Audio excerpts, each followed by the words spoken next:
The two kinds of meditation. Meditation in Theravada Buddhism is the development of the mind.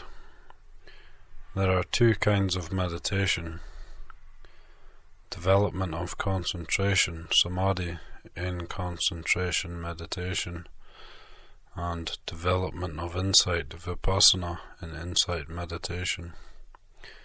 Concentration meditation, samadhi bhavana, also calmness or tranquility meditation, samatha bhavana, and insight meditation, vipassana bhavana, have different purposes.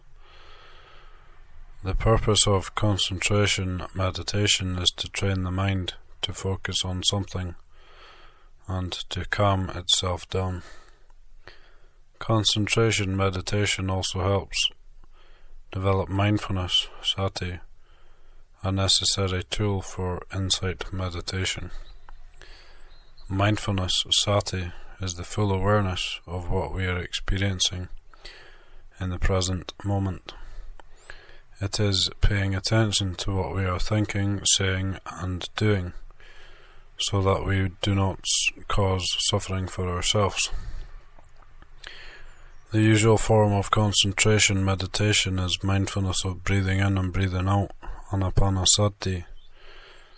Another form of concentration meditation is walking meditation, in which the meditator focuses on the movements involved in walking: standing, moving the foot, touching the ground with the foot, and so on.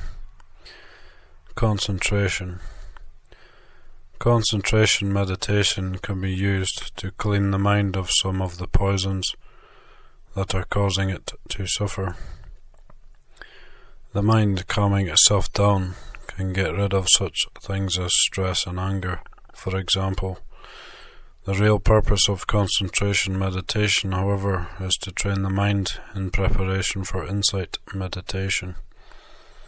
The person practicing insight meditation will need the concentration, the calmness, and the mindfulness that are developed in concentration meditation.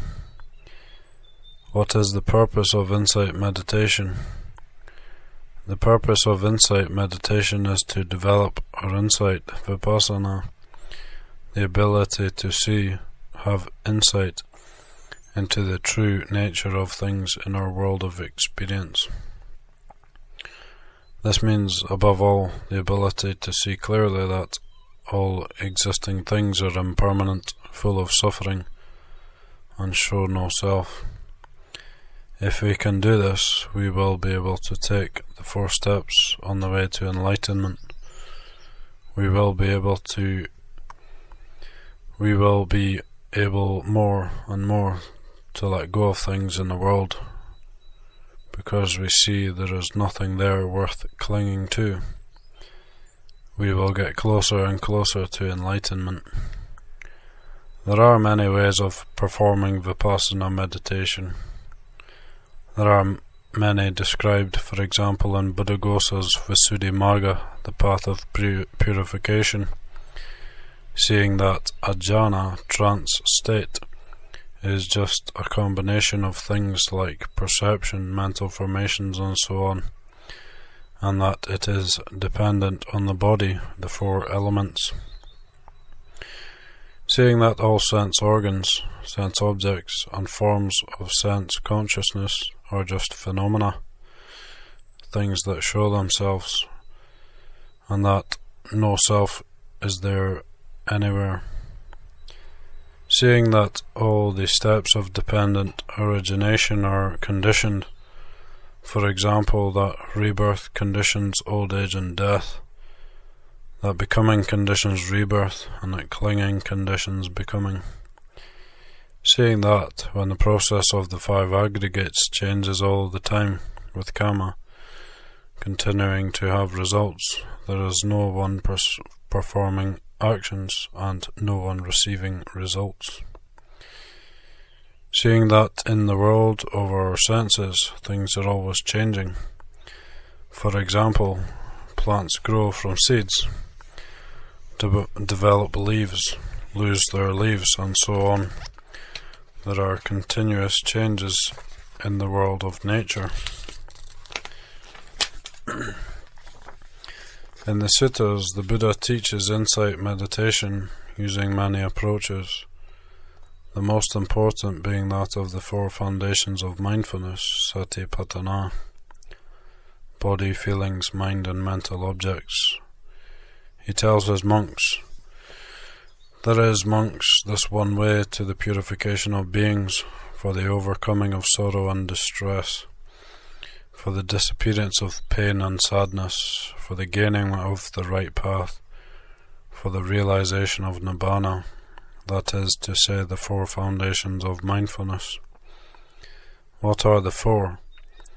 Here, monks, a monk abides contemplating body as body, ardent, eager to do this, enthusiastic about doing this, clearly aware and mindful, having put aside hankering, longing, and fretting for, worrying about the world.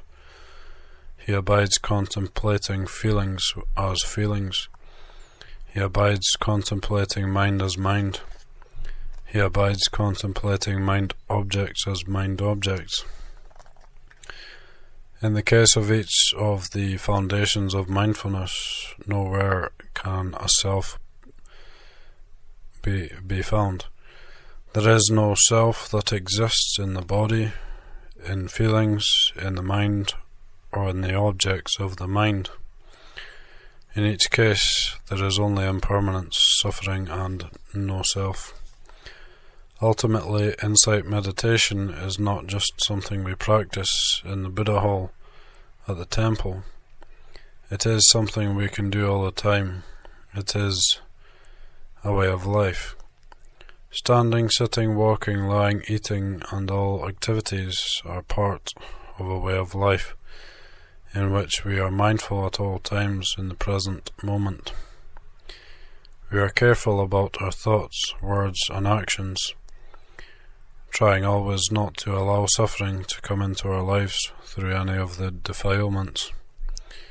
In this way we make progress toward enlightenment.